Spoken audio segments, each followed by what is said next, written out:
Taunya gitu loh. Betul kok, alhamdulillah. Sebenarnya juga kok ada beberapa teman-teman yang agamanya Kristen yang bilang gini di komentar-komentar gini ya. Jangan bawa-bawa nama Tuhan kalau melakukan seperti itu. Saya seorang Kristen, betul. Kataku itu keren banget gitu loh. Tapi ini orang-orang yang kayak gini ini, ya model-model Sidita ini nih, model-model Sidita kayak ginian ini. Aslinya ini manusia rasis, Sidita ini manusia rasis gitu loh. Kau jangan pancing-pancing untuk rasis gitu loh ya, please banget gitu lah. Kita fokus kayak ini aja gitu, yang mentalnya untuk biar bagus mental anak-anak itu gitu loh. Kasihan kalau namanya Cici Talia itu, Tania itu sampai mengalami suatu hari ke depannya itu mengalami anxiety, tahu nggak? Suatu hari mentalnya itu rusak, kita nggak tahu loh, penyakit mental itu macam-macam. Anxiety aja itu dia menghadapi anxiety karena pemikiran masa kecilnya, mendapat istilahnya tekanan batin waktu kecil. Kita nggak tahu ke depannya seperti apa gitu loh. Jadi Ayo please naik Dita, sayang Dita, yang mana yang namanya Dita? Ayo naik. Buktinya aja, siapa namanya Onyo itu aja bisa bahagia kok walaupun beda agama tinggal sama Ruben Onsu. Itu udah ada loh, udah ada contohnya loh, udah ada. Diam dulu lah Nadia, diam dulu. Itu contohnya udah ada si Onyo udah ada, itu contohnya. Ya kan, dia walaupun agamanya beda sama Ruben Onsu satu rumah, tapi dia bahagia, rukun-rukun aja. Bahkan dia sekarang pun baik-baik aja, nggak ada masalah apapun kok, nggak ada dia dipaksa sama Ruben atau dipaksa ini keyakinan nggak ada. Preti kata Yeni. Bagus-bagus aja kok dia. Preti kata Yeni, lihat aja nanti anak-anak tersebut kena mental karena SW atau RO. Ayo silakan dijawab Yeninya, Preti. Tetap sopan ya. Ini yang namanya kena mental itu jangan kau pikir depresi ya. Ya, kau harus tahu yang namanya bertumbuh kembang anak itu penting. Ya, jangan kau pikir depresi. Diam dulu, aku lagi ngomong sama Yeni nih. Yeni, kau pasang kupingmu, ya. Kau pasang, kalau nggak ada kau beli di Shopee. Biar ku kasih tahu sama kau, ya. Kalau kau cerita tentang mental, kau pasti jual di, ada kuping jual di Shopee. Kau pasti kalau cerita mental kau pikir anak itu depresi, ya kan, bandal gitu kan. Enggak, salah kau. Ya, ini ngebahas tentang itu tadi yang dibilang sama si Nisa, ya kan. Kewajiban orang tua juga menjaga mental tumbuh kembang anak, ya. Jadi ada tumbuh kembang anak itu kan bervariasi. Ya kan, subjektif dia, nggak cuman nanti kau pikir kalau berhubungan dengan mental gila depresi, enggak juga yang kayak gitu-gitu, enggak banyak. Kayak misalnya anaknya tuh ngomongnya alantam sama orang tua itu udah pikiran negatif, ya kan, sering marah-marah sama orang tua, itu juga atau dia tuh sama orang tua itu nggak perubahan. Kan ada ya ungkapan dari Ruben, siapa waktu dia datang ke rumah mantan mertuanya kan ada. Terus si Talia kan ngomong tuh, ayah lagi apa katanya? Pencitraan. Lagi apa? Pencitraan. Pencitraannya. Nah, anak seumuran kayak gitu aja udah bisa tahu pencitraan. Nah, itu kayak mana nanti besarnya? Itu juga yang dipikirkan loh. Ya, terus lagi si Tania atau Talia itu yang membaca ini komen-komentar. Padahal yang dikomentarkannya tuh gini, orang-orang itu nggak rindu rupanya sama bapak, sama ayah, nggak rindu rupanya gitu-gitu. Orang-orang yang komentar itu apa kata anaknya?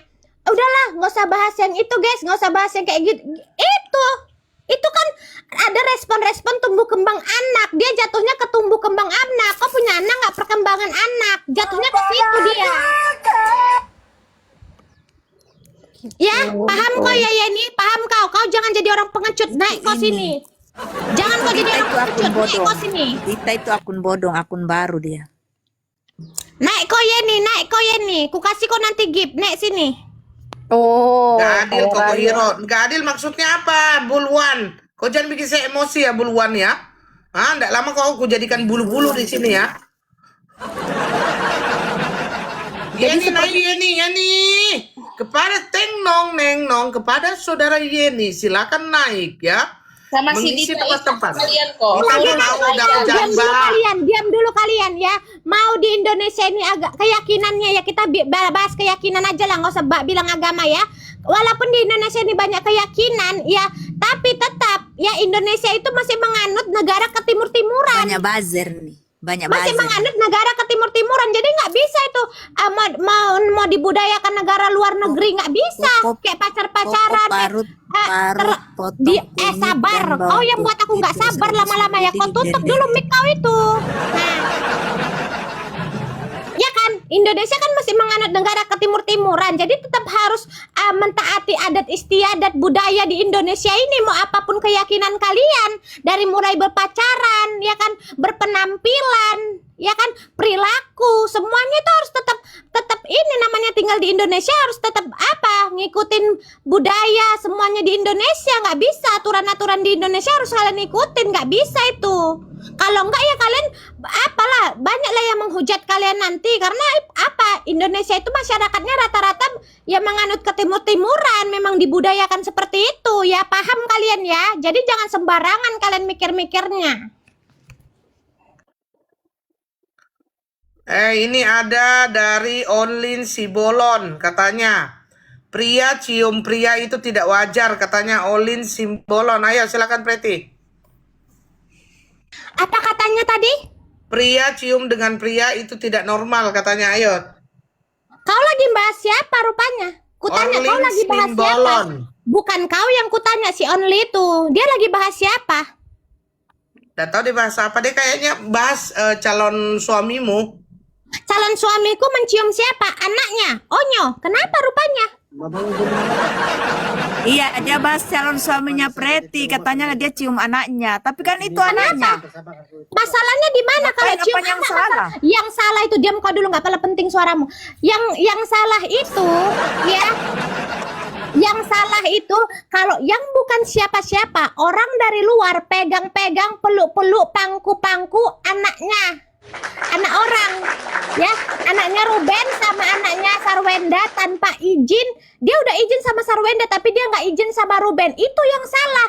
Orang lain dari luar, ya kan, nggak ada ikatan apapun, ya kan, pegang-pegang, peluk-peluk, pangku-pangku, cium-cium, itu salah. Itu baru salah, ya. Pakai telinga kau, kalau nggak ada beli di Shopee. Oke, kita kasih bicara dulu Ira ya, dari tadi dia udah diem ya. Ayo Ira, silakan 5 menit Ira. Topiknya apa kok?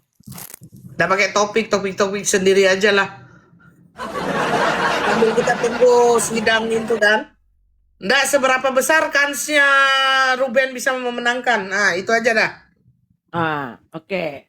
Dari gugatan hak asuh anak ini, itu kan sidangnya teman-teman nanti datang ya, hari Rabu. Nah, peluangnya untuk Ruben Onsu Suaranya, itu, Ra. kenapa suaraku? Suaranya mendem. Agak kecil sedikit. Lanjut. Iya. Tidak kayak menggelegar kayak biasanya. Lanjut.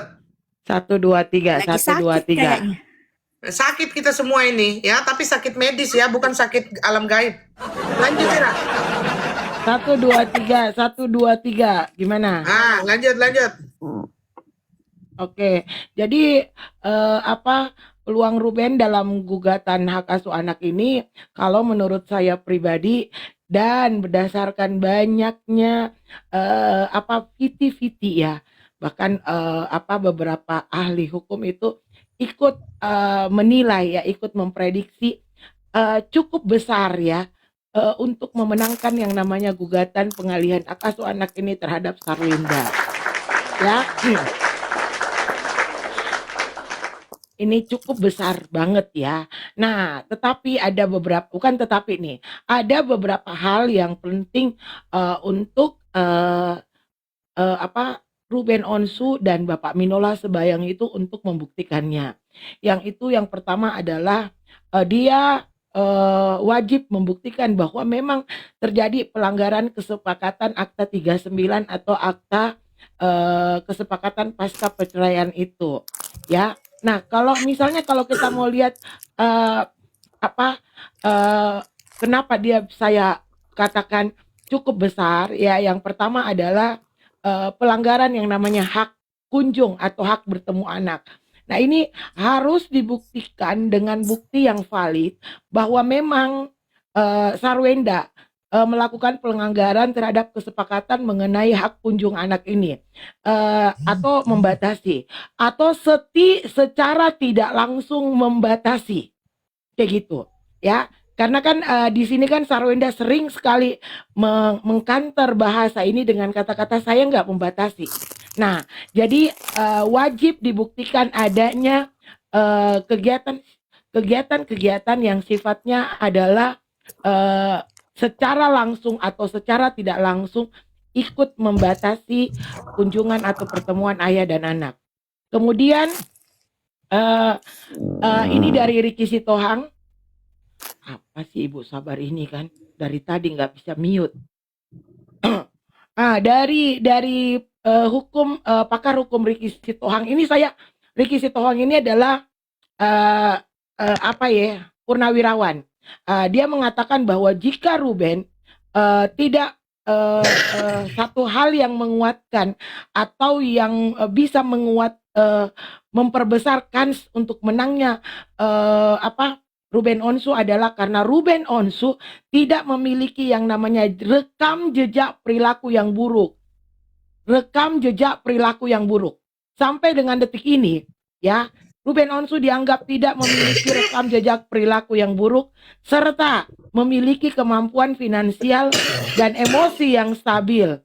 Nah, dari hari ini Bapak Ricky Sitohang itu mengatakan bahwa pengadilan itu juga akan mempertimbangkan hal ini untuk memenangkan dia.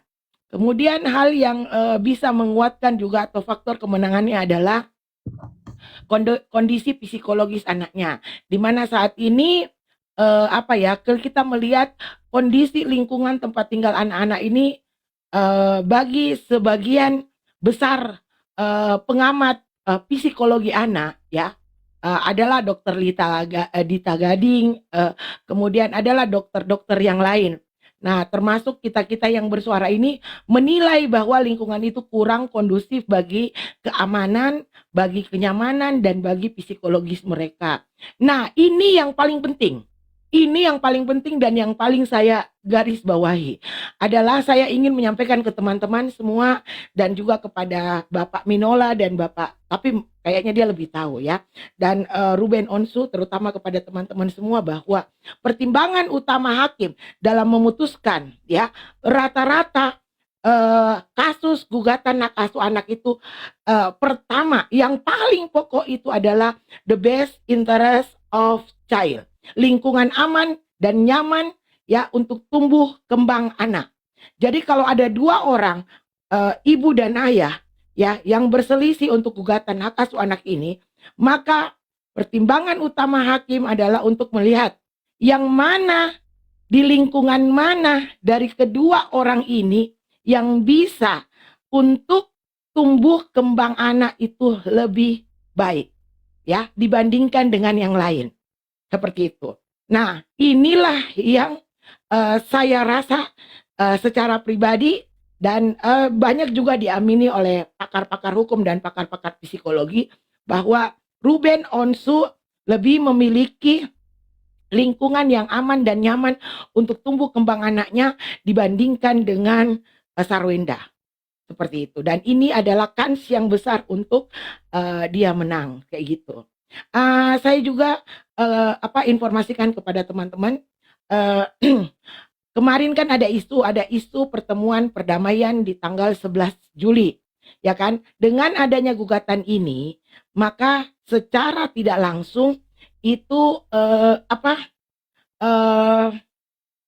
udah nggak bisa lagi ya bukan menutup damai. Tetapi teman-teman, ini adalah sidang perdata, ini adalah kasus perdata, di mana memang nanti di tahap-tahapan daripada proses perdata itu ada namanya mediasi, ada namanya mediator, ya. Dan ini bukan untuk ceritanya untuk akal-akalan aja ini untuk damai, bukan. Tapi itu adalah proses perdata dan kita akan kawal bersama. Walaupun itu sidang tertutup, kita akan tetap cari sumber informasi apa yang terjadi di dalam sana yang bisa dipublikasikan. Saya rasa seperti itu. Terima kasih Koko. Oh, kata si Nisa dia mau izin turun dulu mau mandi katanya. Oke, Nisa, thank you Nisa. Keko, Aku mau nanya Oni Lisa mana? Oni, aku mau nanya satu. Aku mau nanya satu. apa? Terkait eksekusi, jikalau mudah-mudahan amin ya, kalau Ruben Onsu memenangkan hak asuh anak. Tapi kan anak tidak bisa dieksekusi seperti mengeksekusi bangunan.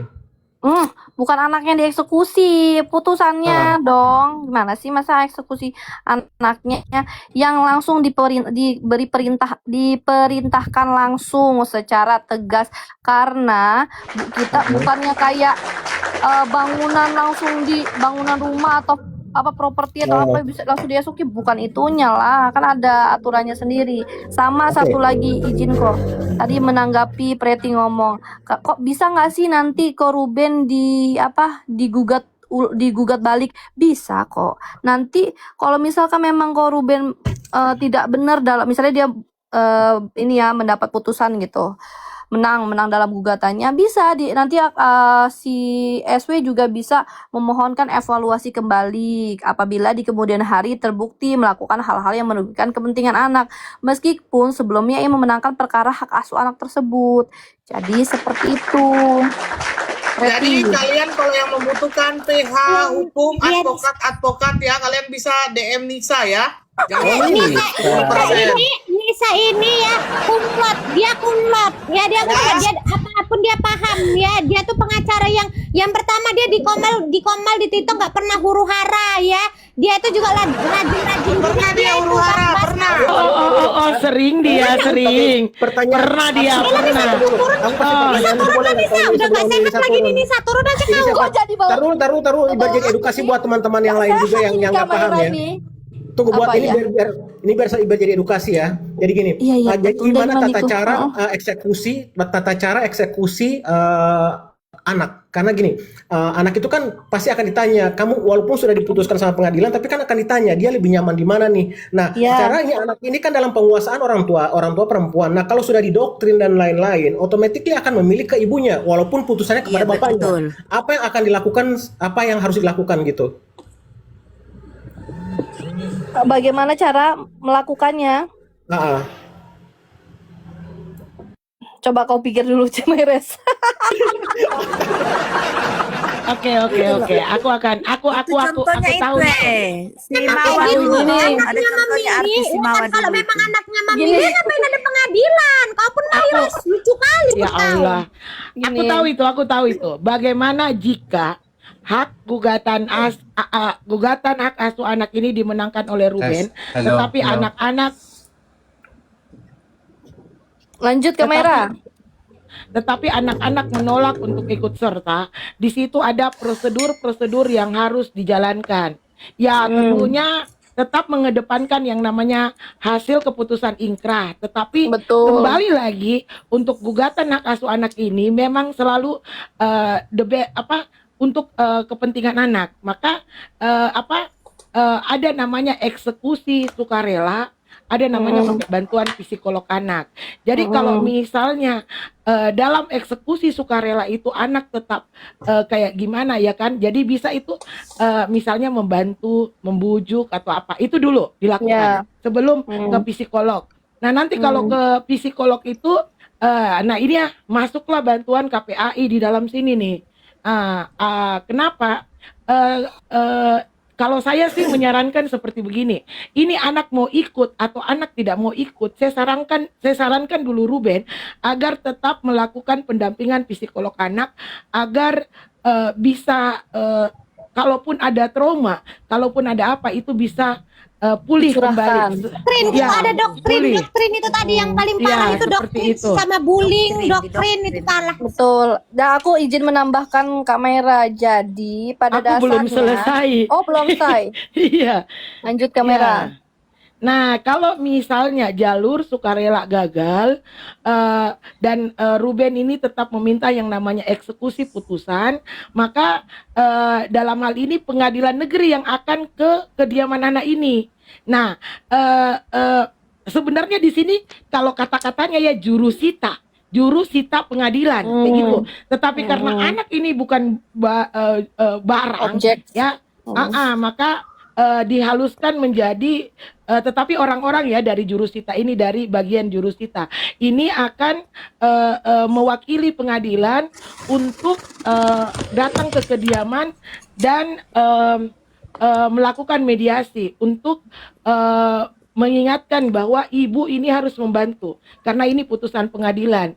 Nah, kalau misalnya masih dengan taraf itu ya, situasi emosional anak itu masih tidak memungkinkan, maka itu bisa ditunda eksekusinya. Bukan berarti ditunda, bukan berarti batal keputusannya, bukan. Tetapi disinilah dilakukan penundaan eksekusi, tetapi mulailah menggunakan yang namanya bantuan konseling kayak gitu.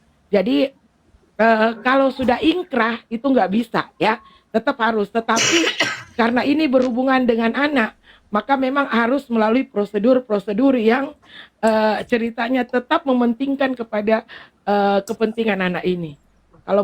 Kalau yang saya tahu seperti itu. Silakan. Ayo ditambahkan Lisa, silakan.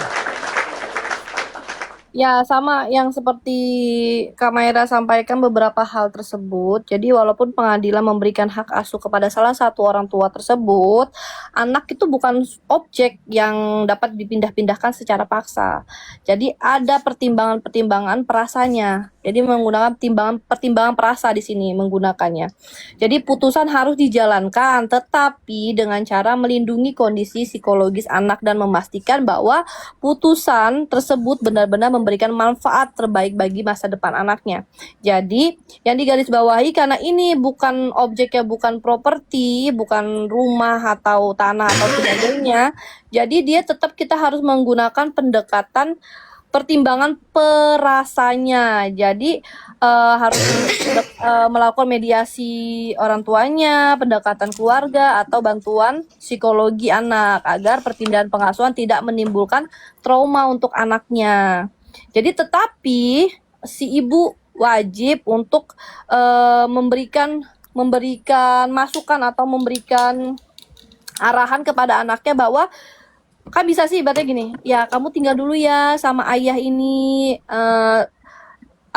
bunda mau pergi dulu atau apa, kan gitu. Bisa terjadi seperti itu. Nanti misalkan nanti berapa hari bunda jemput main tempat bunda, kan gitu. Jadi nggak serta-merta putusan pun ya pastilah korban juga nggak serta-merta mengambil alih anak itu langsung sekaligus gitu ke dia semua. Pokoknya full time ke Ruben Onsu, kan nggak mungkin dia seegois itu juga kan. Pasti kan ada beberapa hari di rumah ibunya, tetapi hak asuh anak itu maunya ke Ruben Onsu, kan gitu kan. Jadi dia memiliki hak untuk anak-anaknya. Jadi seperti itu, Maires. Penekanannya ya. Oke, bisa mau mandi, biarkanlah mandi. Ya, mau mandi dulu ya. Mau Bagi mandi. kalian yang butuh pendampingan hukum, kalian bisa DM ya, kalian bisa follow Om Denisa. Kok jadi kayak promosi ya kok? Sama ini dulu anaknya Mawa sama Erik itu dulu kan dieksekusi Ya. karena tidak mau dia lepas Bentar dari Kak, ibunya. sabar.